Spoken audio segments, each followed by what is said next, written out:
Welcome to the 2025 Camera Buyer's Guide. My name is John Gringo, and in this guide, I'm going to walk you through the available options for interchangeable lens digital cameras. Now, there's a lot to get to in here, and I know there's some people who are brand new to photography and they're looking to kind of figure out their first camera purchase. And I know there's a lot of you who are looking at maybe upgrading from what you already have, and you have years of experience and you're just looking to fine tune and go to that next level. Well, I got a little something for everybody in here. Now, I've broken this down into two sections. The first section is called Camera Fundamentals. And this is for somebody who's new to photography, who doesn't even know what to look for in a camera, or anyone that wants to review the basics of what's in the modern cameras and what to expect and what to look for. So we'll be going through the different brands and the different camera types. We'll be looking at some of the different lens options with the interchangeable mount, and then we're going to be going through a lot of the different features so that you can be aware of what to look for and what you might be interested in. The second half of this, which is the second video after this, is going to be my actual recommendations for 2025. Now, we'll talk a little bit about the different brands that you can buy into. We'll look at the different camera and lens systems that are available in those different brands. And then we'll get into specific camera recommendations, what I would recommend for different types of uses. Now, as part of this guide, I do have a PDF that has a lot of the information that I am talking about in here for those of you who want to print something out and look at it, or you can look at it online. And this is going to have a lot of the most important information. I'll talk a little bit about the features, and then of course I'll have recommendations in here as well. And so that is free with the free guide as well. Now, one of the things to know is this is free. This is free guide. You can watch this for free. I'm not sponsored. I'm not getting paid to do this by anyone anywhere. I am not sponsored by any of the camera manufacturers. I am a photographer. I am an educator. I am a tour guide, and I love photography and I love sharing my knowledge with others. And I really want people to make the right camera choice. So I'm not being influenced by any of these folks here. And so I don't work for them. I don't get free cameras. They don't give me discounts on their gear. This is something I do because I enjoy it. So if you're looking for an authentic, independent voice, well, you found it, because I've got nothing to gain or lose whether you buy one camera or another camera. I just want smart decisions to be made. Now, I do know a lot about these different cameras because I specialize in making very in-depth camera tutorials. And so if you want a complete guide on how to work one of these or many other different cameras, I have a guide out there for pretty much all of the most popular cameras available. And this will take you through every button, every feature, every menu setting. I'll take you through different custom setups on the camera and let you know everything you need to know about how that camera works. And I work with Canon and Sony and Nikon and Fuji and Olympus. And so I get to really get to know all the different camera models out there. And so I really get a good feel for who this camera is made for instance. And so at the end of this guide, I will be going through and giving my recommendations in all of these different categories.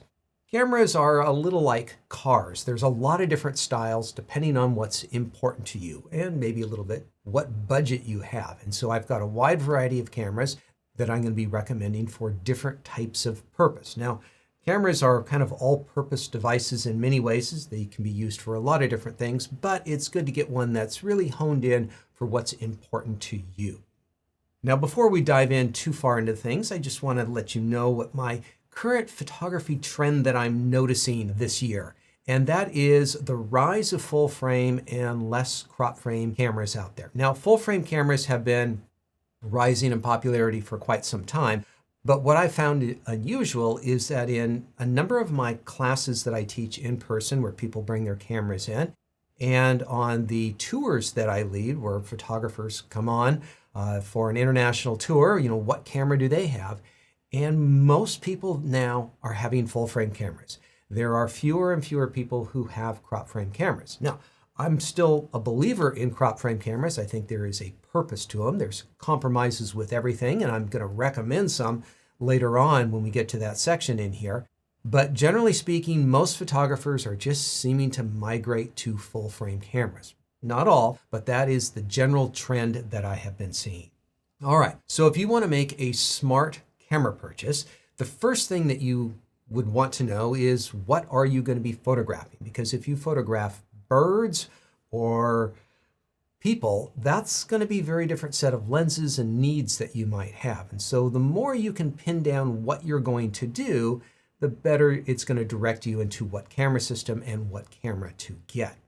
Now, the more you know about photography and what camera features are available, which ones you'll use, which ones you won't use, that'll also help steer you and figure out what model is right for you. Now, there's also system requirements. Because most of these cameras do not share lenses with one another, you need to figure out the right system.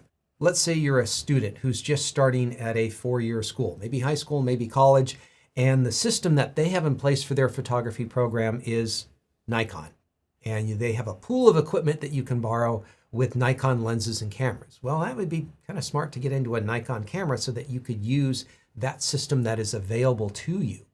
And for other people, it makes no difference at all. It's fine to choose an independent system because you're not working with any other system. But maybe the camera shop at the local town carries one brand a little bit more than the other. And if you want to go pick up a new lens or an accessory, it's just going to be a little bit easier. So think about any sort of compatibility issues you might have down the road. Also, cameras are relatively expensive, and some are much more so than others. And so what is your current budget? What is your future budget? What is your current setup going to look like? What is your future setup going to look like? And are those items in the right place, you might say, for what you want to do and what you can afford? And so these are things that I can't answer for you, but they're good questions to ask yourself and to consider. Now, something else to think about is, how are you going to use your camera? Do you like working with it in an automated sense or in a manual sense? Now, there are a dozen different features on the camera that can be operated by letting the camera just take over and take control, and they can generally do a pretty good job, but it's never as good as somebody who knows what they're doing and manually setting the control on the camera. Now, if you said, yeah, I want to take a lot of manual control, what that might mean in a camera is a camera that has more direct controls, more buttons, more dials, maybe is a little bit larger in size, so you have room for all those buttons and dials. Maybe you're into travel photography and you want a really small camera. Well, that means it might be a little bit more difficult to make all those manual operations because there's just not enough room for all the controls that you would like to have. And so cameras do have a lot of compromises, and that's something that you're going to have to balance out when choosing a camera. Now, our first big section here is camera fundamentals. And this is where I go through and just kind of walk you through what's available in cameras today, what sort of features you can look for and expect to find, and how important they are and how they might be used in the real world. There's a lot of things going on in these cameras. They're very packed full of features. So let's start with the most important thing, which is the camera type. And there are lots of different ways of categorizing cameras, from the size of the sensor to the way you look through the viewfinder. But let's break things down and try to make things as simple as possible here. First up, we have a category called fixed lens cameras, which means the lens is attached to the camera, you can't change it, and it is what it is. And this is where a lot of our mobile devices are. So if you have a cell phone, there is a lens, there is a sensor behind it. Now, granted, some of these mobile devices have multiple lenses and multiple sensors to give you a few different lens options, 2 or 3, or maybe more in some cases. Now, the advantage of these is that they're very small, they're multi-purpose, so they're types of devices that you are always going to have with you. They're connected to the internet, so you can share images very easily, which is all fantastic. But from a photography standpoint, the phone, it's just not the best device out there. It just doesn't feel right in the hand. You don't have easy controls for shutter speed, aperture, ISO, focusing, and a dozen other features. But it's incredibly convenient, and so it's a very, very popular device for making images. Now, there is also a dwindling collection of point-and-shoot cameras. Before everyone had mobile phones, if you wanted something small and easy, you would take your point-and-shoot camera. And now, kind of the low end of the market has disappeared on point and shoots. It's been taken over by cell phones and mobile phones. And now we have some high-end point and shoots, which are quite nice, but we don't change lenses. It's still part of that fixed lens camera system. And these are going to have much larger sensors than compared to the phones, probably 4, 6, 8 times larger in surface area. And so they are going to yield much better images and much better control, but they are a specific device for doing one thing, taking photos. And then we get into the real fun area, which is the interchangeable lens system, which means we have bodies and lenses that we can work together with.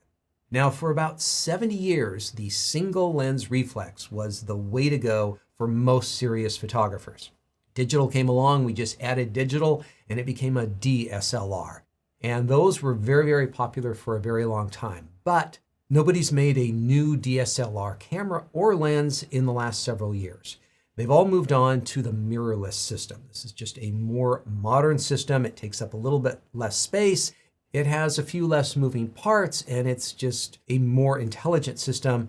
And this is the way that all the manufacturers are going these days, save a couple of notable exceptions.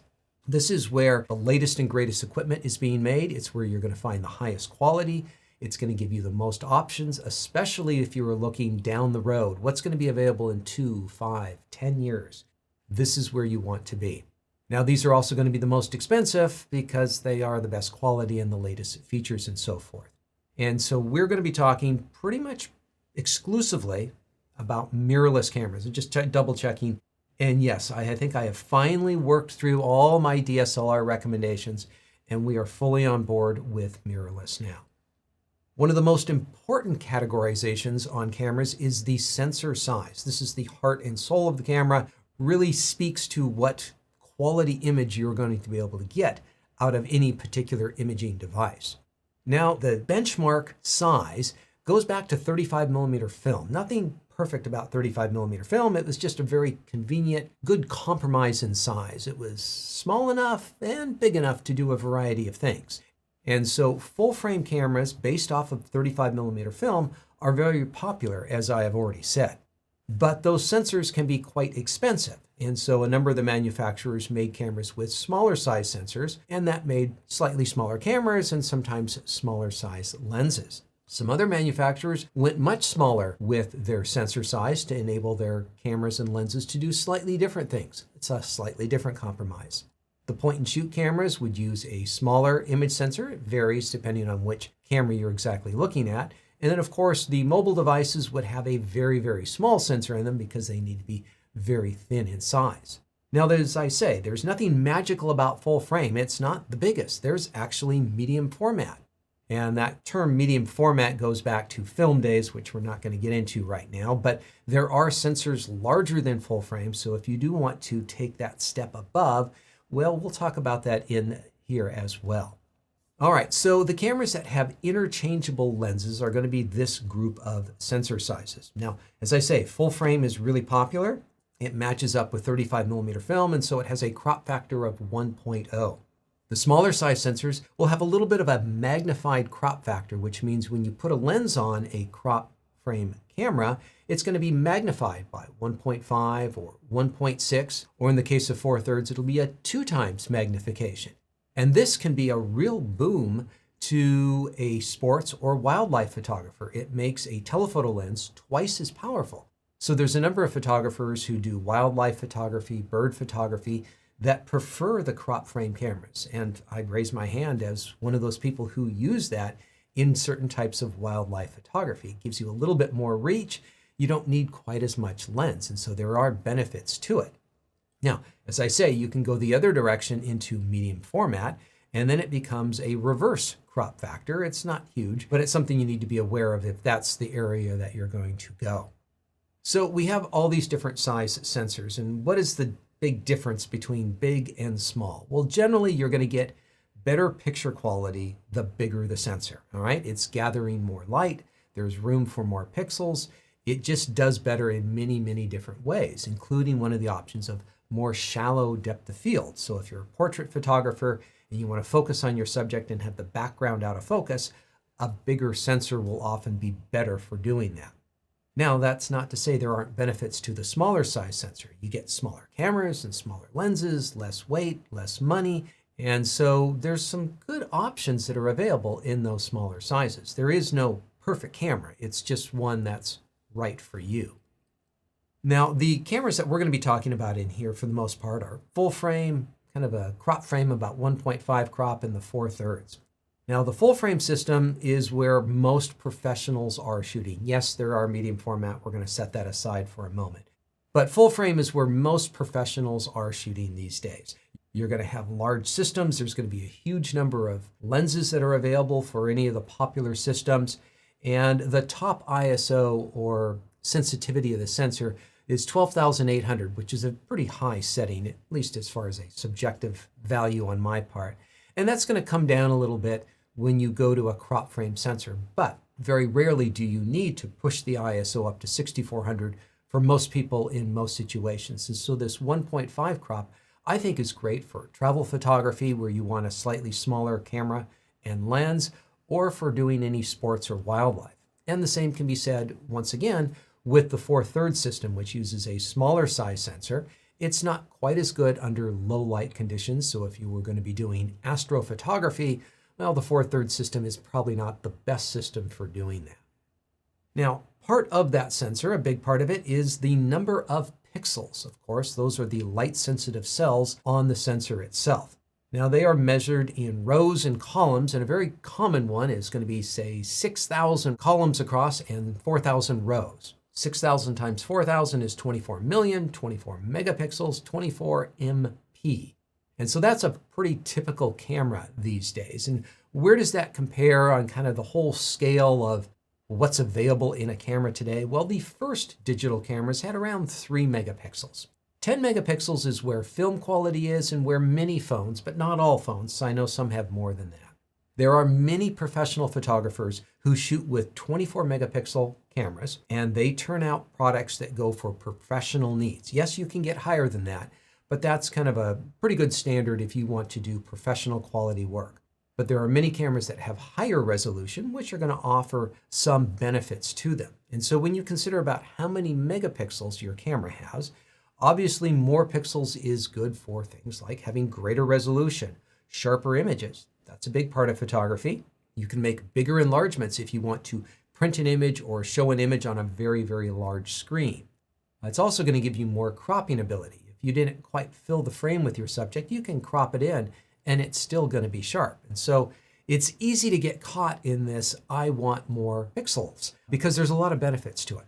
But there are many people who have found that there is a sweet spot where they don't need to go with more. And so for having less, sometimes you're going to have a faster capture rate. So if you're a sports photographer and you're shooting at 10 or 20 frames a second, and you're doing this over 2 or 3 hours, there's going to be a lot of photos and you're going to be able to capture a little bit more quickly. The cameras can do it more quickly because there's less data per photo. It's going to require less storage, less memory cards, hard drives, and so forth. And it's going to be able to transfer more quickly. So a lot of press and news photographers, they're going to be around 24 megapixels because they don't need 100 megapixels to transfer. They don't need that resolution on any sort of device to see their work. 24 is more than enough for most all professional needs. Now, something else to consider is the size layout of the camera. And when you first look at cameras, if you're new to photography, you're probably drawn to the small camera. Oh, that's easy to carry around. It's kind of cute and easy to work with. And then you start looking at the buttons and dials. And when you start working with them out in the field, you start realizing that some of those cameras that have big grips and lots of buttons, you can really easily access everything you want to do. And that's great, because if you can't press a button and access what you want to do, is you need to dive into the menu system. Now, many cameras will have a shortcut menu system that allows you to get to a few of the most popular features. But how often are you needing to go into the menu system to make a change? On the smaller cameras, you need to do it more frequently than on the large cameras. And so ease of use is going to vary a little bit depending on how you work with your camera. And so really consider the size of camera that's going to work with you. Are you carrying it more or are you shooting it more? That's something to consider. All right, now there's a lot of different camera brands that we're going to be talking about in here, and these are some of the biggest. And each of them has their own lens system or multiple lens systems. They'll have anywhere from 1 to 5 different lens systems available within that branding system.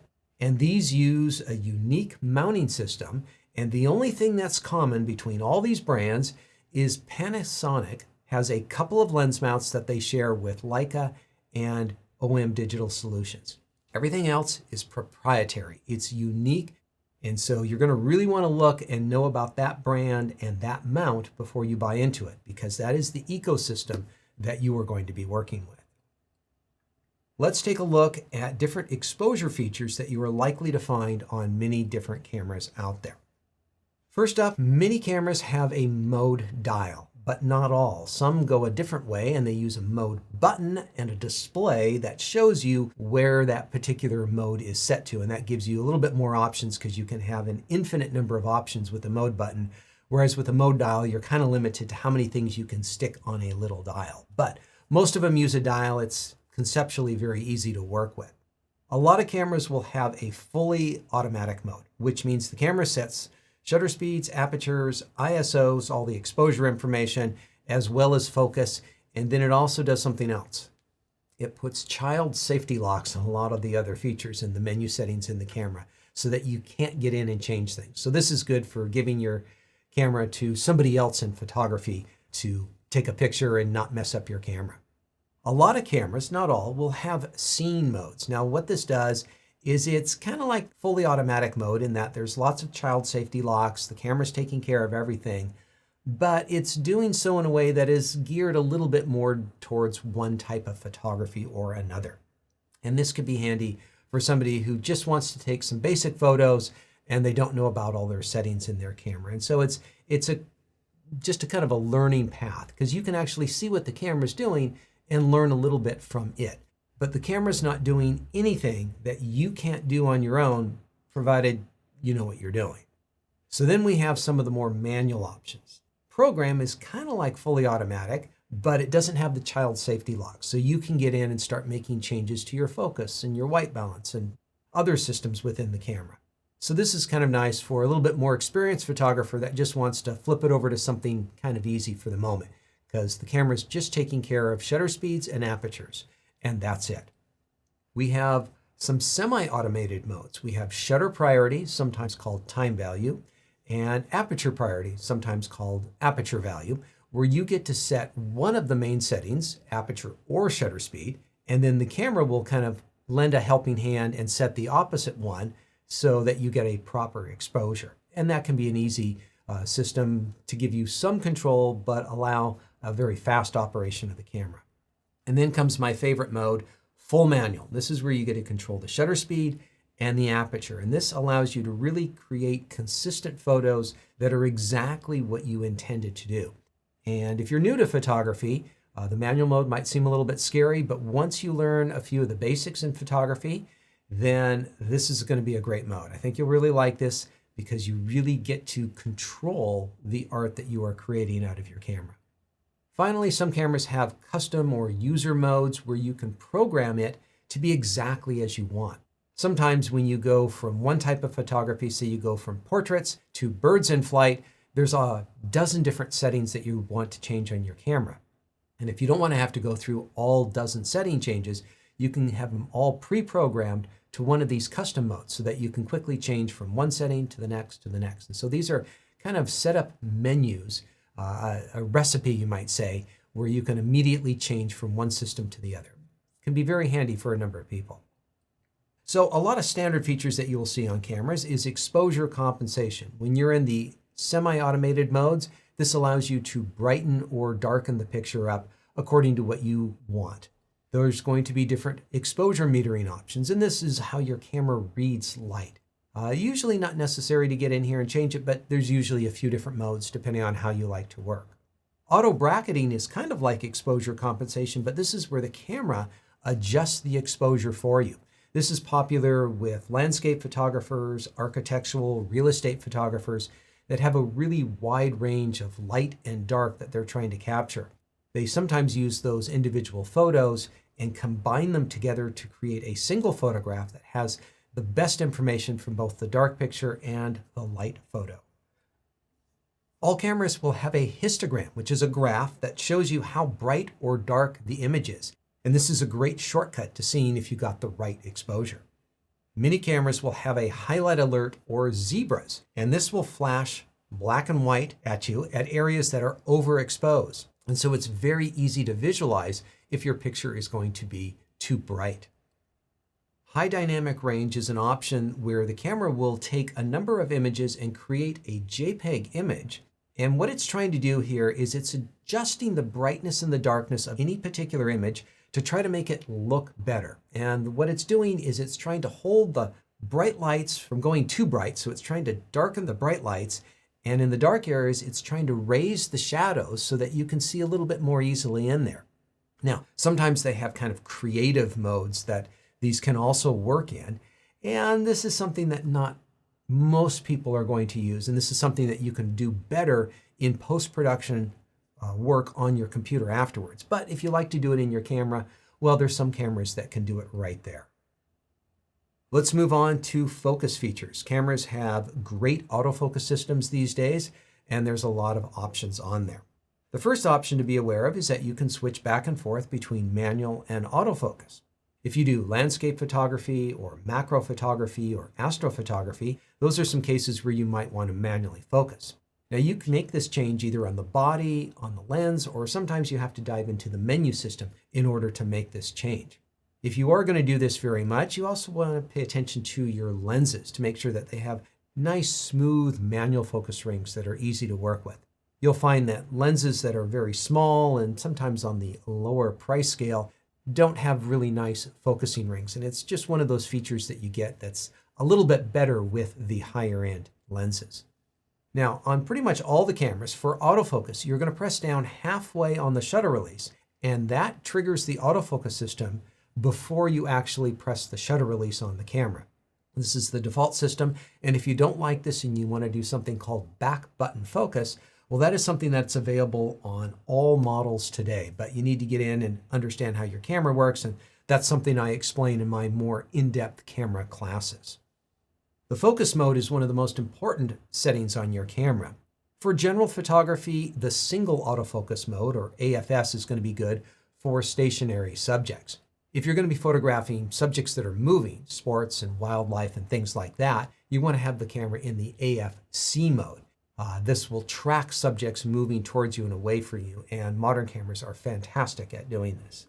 Some cameras offer an automatic operation where it will switch between single and continuous. I don't like that as much because it's unclear where it's going to go, and I prefer to set this either in single or continuous. And then we also have manual focus options where, once again, for special situations where you want to take control yourself. Once again, having a lens that has a nice big manual focus ring is a bit of a benefit here. Now, there are different places that you can focus in the viewfinder. One option is a single point, which allows you to be very precise, which is great for portrait photography, for instance. Many cameras will offer a control on the back of the camera, sometimes an up, down, left, right control. Sometimes it's a little focus joystick, and those are the ones that most of the pro cameras have, so that you can quickly and move the focus point around. And some other cameras have some other unique ways of doing it as well. Now, I like working with a little bit larger area, a medium box or a group of boxes, when I have subjects that are moving around like wildlife or sports photography. You can also just turn on all of them and have your camera look at everything. It can be a little indiscriminate, and it might not be too sure about that branch that's in front of the subject that you're focusing on. And so if there's any interference between your subject and your camera, the camera might misfocus, which is why a lot of people like to use the single and the group options so that you can be very precise. But in some cases, it is helpful to use all areas, and pretty much all cameras are going to have a pretty good collection of options that are available here. Now, the latest thing that's been changing in cameras is the addition of subject tracking. This is where cameras can identify a subject and focus on that particular subject. It could be kind of general, just like a torso of a human being, or it can get right down to the eye level. In fact, it can pick out left eye and right eye, or even the nearest eye, and focus on that particular subject. Now, beyond people, it can photograph animals and detect different types of animals. And the range of what the cameras can do just keeps expanding with each new generation of camera that comes out. These systems are very good, but I do find that they do have some problems. Number one is if there are multiple subjects, it doesn't know which subject to go onto. So there's a variety of ways of directing it from one to the other before or after it starts focusing. Another problem is for animals that have a lot of camouflage, the camera might not be able to recognize it, or once again, interference. Something between you and your subject might cause that focus problem, and the subject tracking might not work, and you might need to turn that off and go back a little bit more manual and take control yourself. There's a number of tools that you can use to make sure that you're getting the proper focus. One option is focus peaking, which shows you a highlighted area where the zone of focus is going to be. If you're manually focusing, there are sometimes guides that will come up that help you direct the focusing of the lens to make sure that you are properly focused. And for macro subjects or perhaps product photography, there are systems called focus bracketing where the camera will shoot a series of photos adjusting the focus between each image so that you end up with a collection of images that you then send through post-production software to create one image that has the best sharpness from each individual image. And this helps you get fantastic depth of field, great depth of field, and work with subjects that are sometimes very small or just have a lot of depth to them and get everything in focus the way you want it to. And so it's a more advanced system, but it can be really handy for certain types of photography. All right, capture controls is dealing with how the image is actually captured. Most people are going to have their camera set up in a pretty basic way, the single frame mode, where you take one picture each time you press down on the shutter release.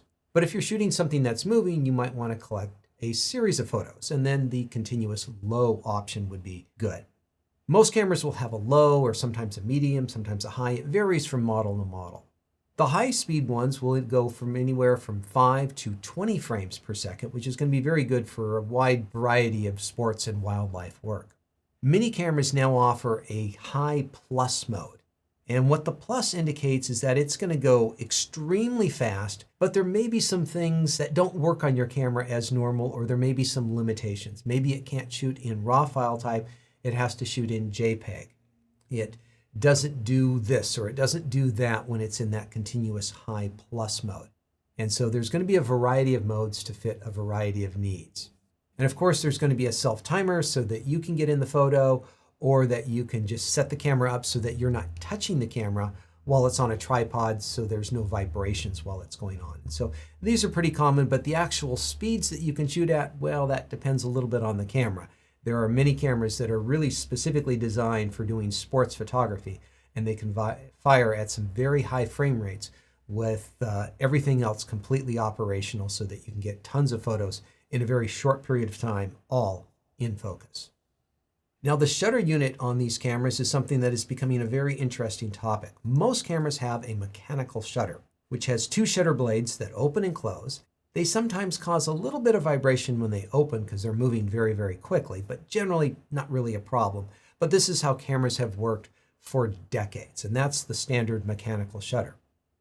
Pretty much all the modern cameras are going to offer an electronic first curtain shutter, where it electronically starts scanning in the image and then physically has shutter blades that come in and turn off the exposure. There are a few cameras that work with this as their primary system of how they capture images. And there's nothing really wrong with this system. It works very, very well because it eliminates that vibration of that shutter opening. Next up is the electronic shutter, which is a scan. And the problem here is that it's not capturing the entire image area at the same time. And that's going to yield towards possible distortions of subjects that move. Now, you might have paid attention on the previous examples and known that, well, those are kind of scanning options as well. The problem is the electronic scan is usually a little bit slower and those distortions are more noticeable. And so while it's great for making zero noise, so if you're in a theater or a courtroom and you need to be very, very quiet, that offers you an interesting option there for capturing images, but it's not good for action photography. Now, the holy grail of shutters is the global shutter. And this is where everything just turns on and turns off at exactly the same time. And there's only one camera out on the market that does that, and that is currently the Sony A9 Mark III. And it's a very cool party trick. It's very useful in some areas, and there's some interesting capabilities that it has. There is a little bit of a downside to it in that there is a little bit of a hit in the image quality that you take. And we're not going to get into the specifics of it, but it's not all perfect, but it is the direction we're going. And so 10 years from now, chances are most of the cameras that I'm going to be talking about and recommending, I think are going to have global shutters. But it may be a very slow crawl till we get to that point. There's some other common features that you can expect to see in some cases. One would be panorama feature. This is like a lot of phones have, where you just kind of sweep the camera along horizon and it collects a number of individual photos and puts it all together for you. Now you can also do this manually with any camera. You can do multiple exposures with mini cameras, which means you use the long lens to photograph the moon and a wide lens to photograph the city, and then you have a large moon over the city, and you can kind of create some interesting art right in the camera. Mini cameras will have an intervalometer, which will allow you to shoot a series of individual photos, and you can either take those photos in post-production on your computer and compile them into a time lapse. Mini cameras will allow you to do it right in camera there so that you can see what you shot while you're out in the field. There are some advanced features which are pretty interesting. One's called the pre-shot buffer, or something by that name. And this allows you to capture things that happen before you can anticipate when they're going to happen. What happens is that when you press halfway down on the shutter release, the camera starts storing images in a built-in memory buffer in the camera. When you press all the way down, it goes back in time, half second, maybe a full second, collects all those images and stores them on the memory card. And as long as you leave your finger down, you can continue to shoot more images, collecting more and more shots. And so this allows you to go back in time and get the image from before you saw it happen. And so that can be very fun for some tricky situations. Another option is pixel shift. And this is where the sensor of the camera will move ever so slightly 1 pixel or even a half pixel in between to pick up better color or better detail information. And this can magnify the number of megapixels that you are recording a scene with. And if you want to get very high resolution, you can do this. Now there are some caveats here. Number one, the camera can't move at all. So you're on a tripod, on a good steady tripod at that, and you can't be photographing anything that moves because the sensor is moving and taking multiple shots. And so product photography, maybe architectural photography, it might work. It sounds really cool. I don't think a lot of people make great use of it, but there are some people that might be able to make that a useful feature. All right, let's talk about the viewfinder and monitor. I think this is one of the most important aspects of the camera, and I think it's a big part of the user experience. And so we have an electronic viewfinder that you'll use with one eye. This allows you to see a very highly magnified view of your subject without any interference from the sun or bright lights. The LCD monitor on the back of the camera is nice because you can use both eyes, you can view it at a comfortable distance, you can have multiple people looking at it, and then we have screens that flip out around so that you can see them in multiple different ways. Now there is a big quality difference here, and I'm not going to pick on Sony, nor am I boasting Sony here. I'm just providing them as examples here on their high end versus their low end, looking at their electronic viewfinder. If you compare the resolution, you can see there's a pretty big difference in the number of dots that you are looking at. The more dots, the greater resolution, the more lifelike it looks like. How big is that screen that you're looking at? The bigger it is, the easier it is to see. And so size is important here. And so is the magnification, because it's going to appear larger as that magnification number is larger. The refresh rate is how quickly that image is updated. So when you're panning the camera and there's something moving around, how accurate is it in what it's showing? Another option is the coverage, which is going to be 100%. So it's pretty much always going to show you 100% of what you're getting in the final shot, which is good. The eye point is how far back from the viewfinder can you be and still see the entire image area. A larger eye point means it's going to be easier to see with glasses or goggles. And a lot of the bigger, better cameras just have a bigger eye point range. Pretty much all the cameras are going to have a diopter that allows you to adjust the focusing of the viewfinder to your eyes. And so if you wear glasses, you might be able to take your glasses off and adjust the diopter so that you don't need to worry about wearing glasses while looking through the viewfinder. And pretty much all of them are going to have eye sensors so that when you look through the viewfinder, it turns the viewfinder on, and then when you look back at the monitor on the back of the camera, it switches, and so it automatically can tell when you're looking through the viewfinder or not. And so it's a convenience feature that works out quite well. Now, the resolution of the viewfinder is deceptive. In other words, they're lying to you. Because what they're talking about is dots when they tell you the resolution in the viewfinder, and dots don't mean squat. It's pixels, because they have 3 dots that mean 1 pixel. And so the numbers they're giving you are 3 times higher than what they're supposed to be. All right, so with a camera that has 1.4 million dots, it's really an 800 by 600 pixel screen that you're looking at, which is going to be basically very adequate. As you see here, the more you spend, the better resolution you get in general. It varies from camera to camera and from brand to brand. But this is the range of different resolutions that you're likely to find on the electronic viewfinder. And from somebody who's very discerning about these things, I will have to admit something. I don't see the difference between 1 step and 1 step higher or 1 step lower in most any of these, unless I am just really, really looking hard.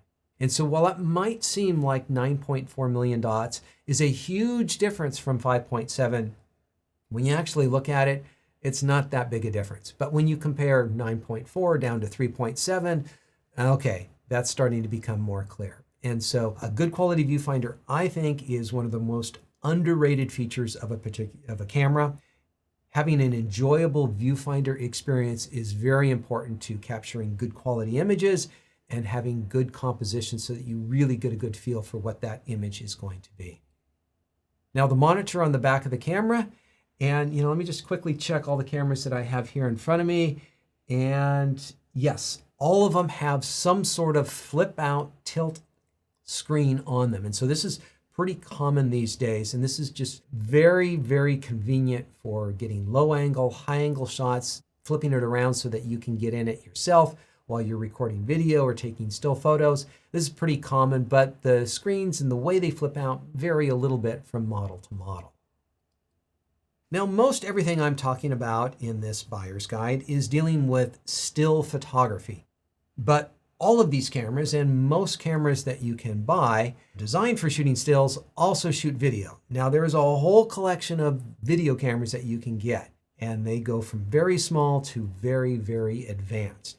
Now, some cameras specialize in shooting stills, some cameras specialize in shooting video.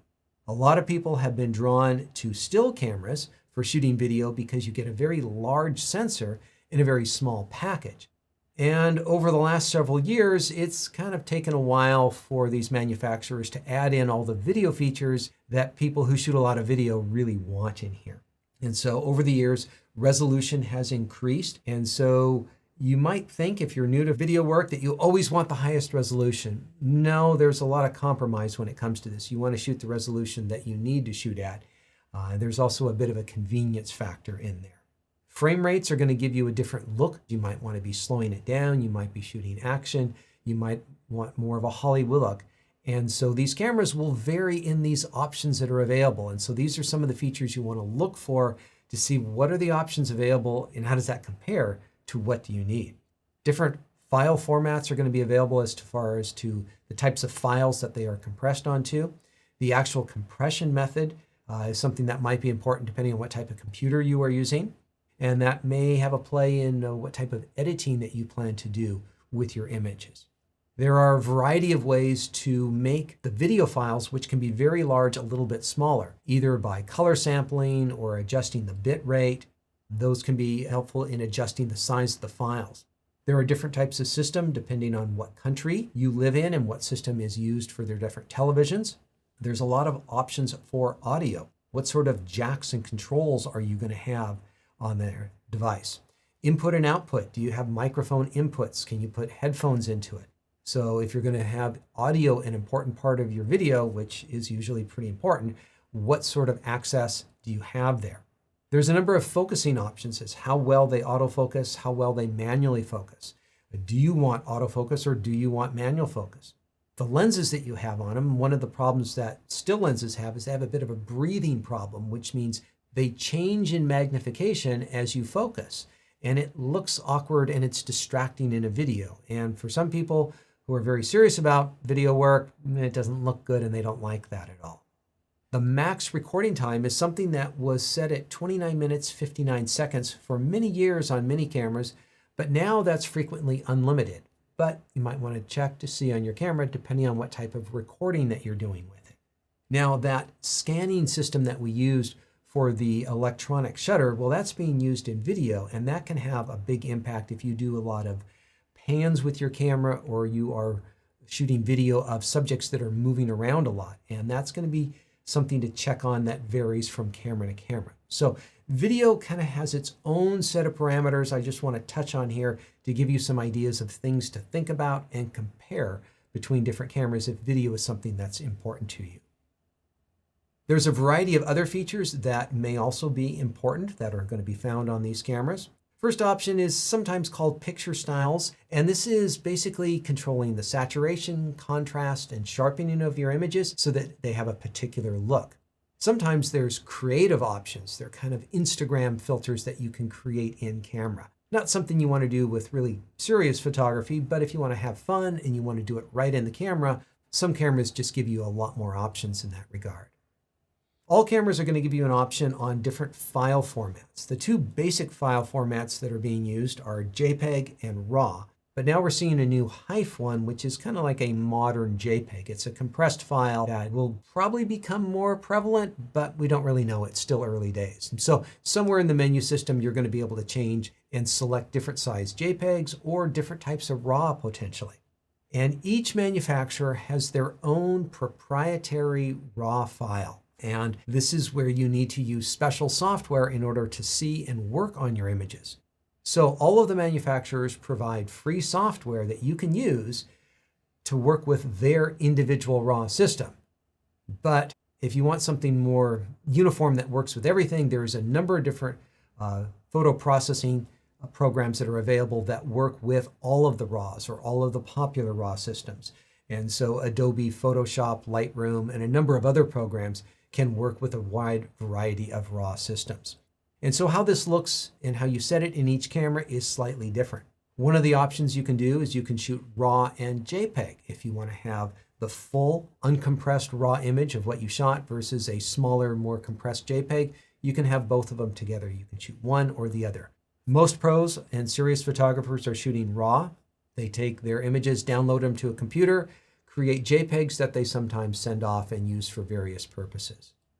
Storing all this information will be done on memory cards. There's a couple of most common memory cards. The most common one by far is the SD or secure digital card. This is very popular. It's a little bit of a flimsy, lightweight plastic card. Now, many cameras are using a CF Express B. This is the new cool card to use. These are a little bit bigger in size. They're much more robust in strength. They're much faster in their write speeds. If you're going to be doing sports photography where you shoot very fast motor drive rates, if you're shooting video, these CF Express cards are really the way to go. But you can still do pretty well with the secure digital cards. Now, some cameras will have one SD card, some will have two SD cards. Some cameras will have one SD and one CF Express. Some cameras will have two CF Express. And so the combination of slots does vary quite a bit depending on the exact camera that you're getting. Stabilization is fantastic. This is based sometimes in lenses. They have lens elements that move that balance your hand-holding of the camera. And this is going to help you shoot shutter speeds at lower shutter speeds in dark situations potentially. Many cameras also have stabilization systems by moving the sensor, a sensor shift system. Now, as you can see, there's a lot of overlap here. There are many cameras that have lenses that have stabilization as well. And so the two of them combine to have kind of super strength and be able to do an even better job at stabilizing the camera and lens for using low shutter speeds. Now, be mindful, this does nothing to stop the action that you're photographing. This is only stabilizing you holding the camera.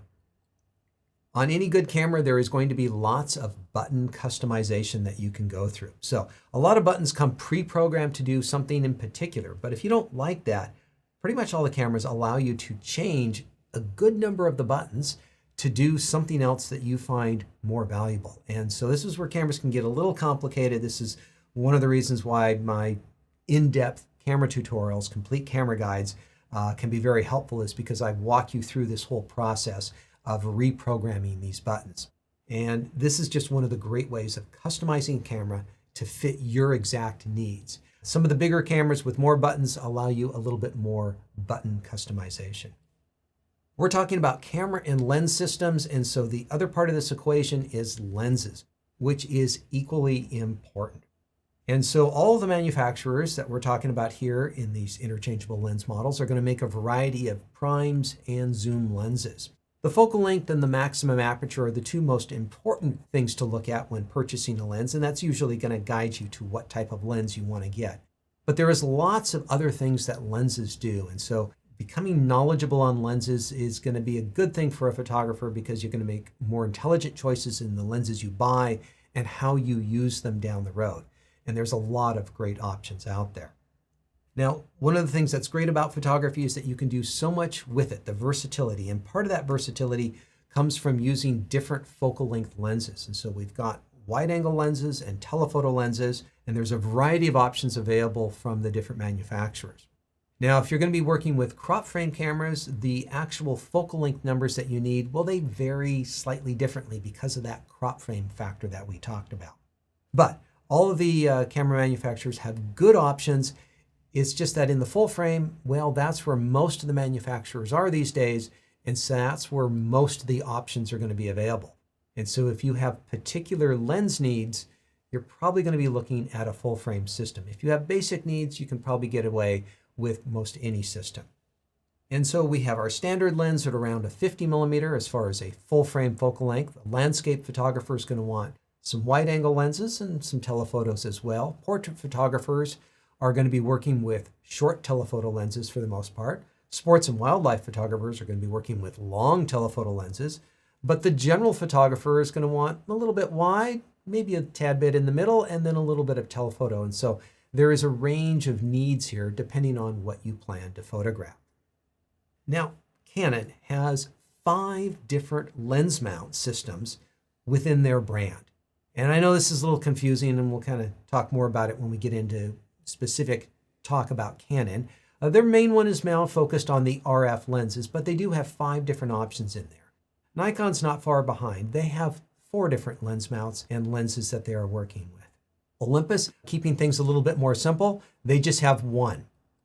Sony is working with 2 different size lens mounts, as is Panasonic and is Fuji, although the size of those mounts vary a little bit. Now, Leica is something very different. They are working with 3 different lens mounts and some very different types of cameras. And Pentax is kind of old school here. They're staying with their DSLR system, but they still have a crop frame and a full frame system. So these are all different ecosystems that you can choose to be a part of. And as I said before, when we compare all the different mounts between them, the only thing that's common is Panasonic sharing a couple of lens mounts out there.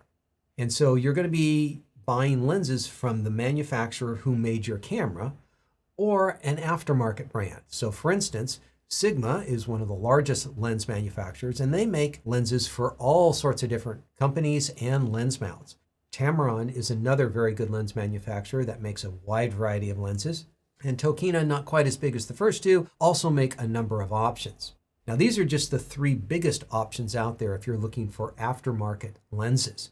There are all sorts of companies and lots of little companies that pop up and come up with something new and innovative that nobody else has done before. And so there's a lot of interest here if you do want to get into other types of lenses. And so there's more than what is just available from the manufacturer. But if you want everything to work 100% normal on your camera, you kind of want to stay with the manufacturer's lenses. And so only when you do want to experiment a little bit do you start branching off into the aftermarket lenses. But there's a lot of interesting options out there. So if you would like to know more about photography, I make a wide range of photography classes. And one of my favorite topics is lenses. And so if you have one of the main systems out there, I have a complete lens guide that takes you through all of the lenses, all of the features and benefits of the different types of lenses, and really helps you become a lens expert so that you know what you're doing when you're buying a lens, you know what you're doing when you're using a lens. And so if you want to see more about those, You can check out my website, johngringo.com. I have a shop on there where all of these courses are available. All right, folks, that is your camera fundamentals. Hopefully you've got a good understanding of the basics that you're going to find in a camera. I know I had to run through these things fairly quickly. I have much more time in my complete courses to go through the details of any individual camera because it varies a lot from one brand to another and even from one model to the next. And so look for section 2, the 2025 recommendations. We're going to get in and talk about the different brands and my different cameras that I'm recommending for different types of purposes. So we'll see you in part 2 of the 2025 Camera Buyer's Guide.